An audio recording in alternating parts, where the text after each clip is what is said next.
Hello people and welcome back to the Forbes YouTube channel. आज है 30th of October and we are back with your daily current affairs initiative where we bring to you 10 questions from current affairs in the MCQ format which are extremely important for all your competitive exams.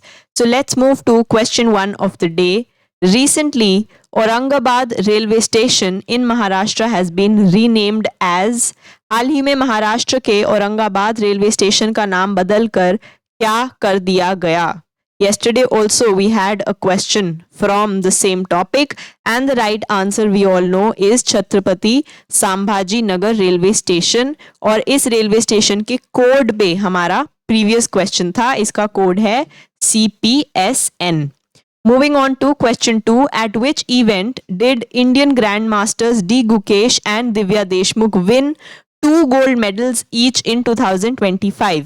भारतीय grand master D Gukesh और दिव्या देशमुख ने 2025 में किस स्पर्धा में दो स्वर्ण पदक जीते हैं? In one of the previous videos also we had a question on Divya Deshmukh and this is again a chess based question. दोनों ने गोल्ड मेडल्स जीते हैं in the European Chess Club Cup. Question number 3, which country recently became the 11th member during the ASEAN India Summit? हाल ही में ASEAN Bharat शिखर सम्मेलन के दौरान कौन सा देश 11वां सदस्य बना? आसियान में ऑलरेडी जो 10 क्वेश्चंस हैं उनके नाम आप मुझे कमेंट्स में लिखकर बताएंगे, लेकिन इसका 11th मेंबर कौन बना है? So the answer is east Timor. East Timor का एक स्पेशल फैक्ट जो आप याद रख सकते हैं वो ये है कि इसकी कैपिटल का नाम भी दिल्ली है. Moving on to question 4, when was international animation day which celebrates the art and global influence of animation on October 28 first established?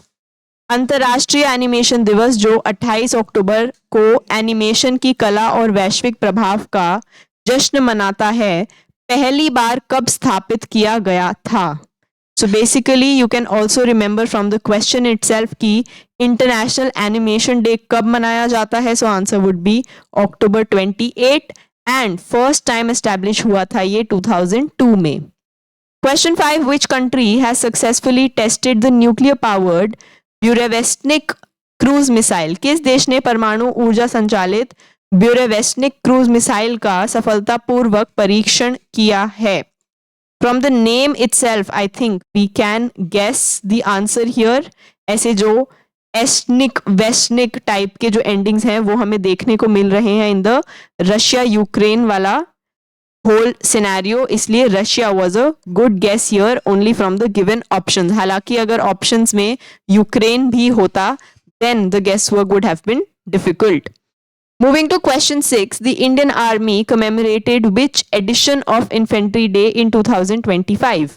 भारतीय सेना 2025 में इन्फेंट्री दिवस का कौन सा संस्करण मनाएगी? यानी कि कितने साल हो चुके हैं हमें इन्फेंट्री डे मनाते हुए? So this is the 79th edition of the infantry day यानी शौर्य दिवस, और ये कब मनाया जाता है? 27th of October को. इन द फॉलोइंग वीडियोस एक क्वेश्चन इस पे भी बन सकता है.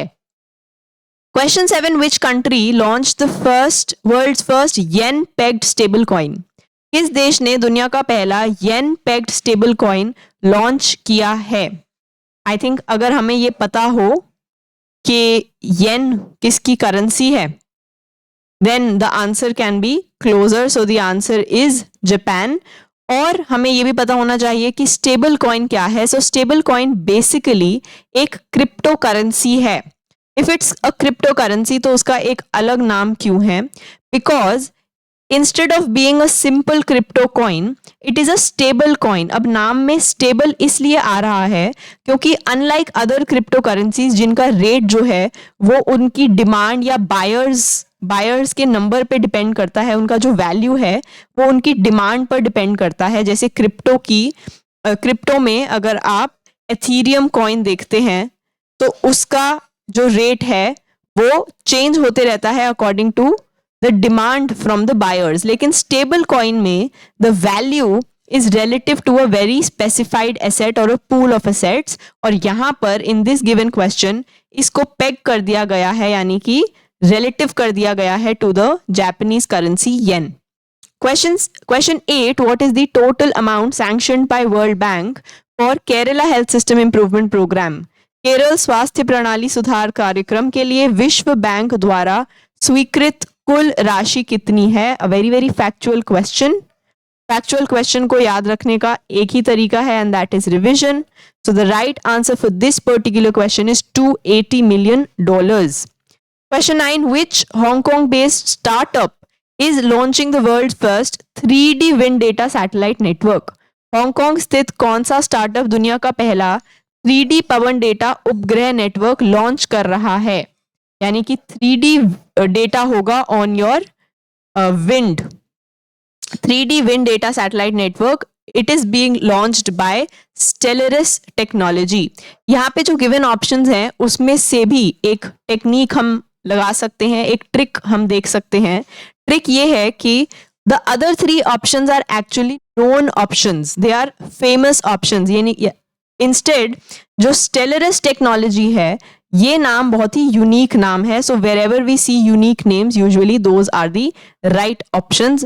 Moving to the last question of the day. Who has been elected as Ireland's 10th president in 2025? 2025 में आयरलैंड के 10वें राष्ट्रपति के रूप में किसे चुना गया है?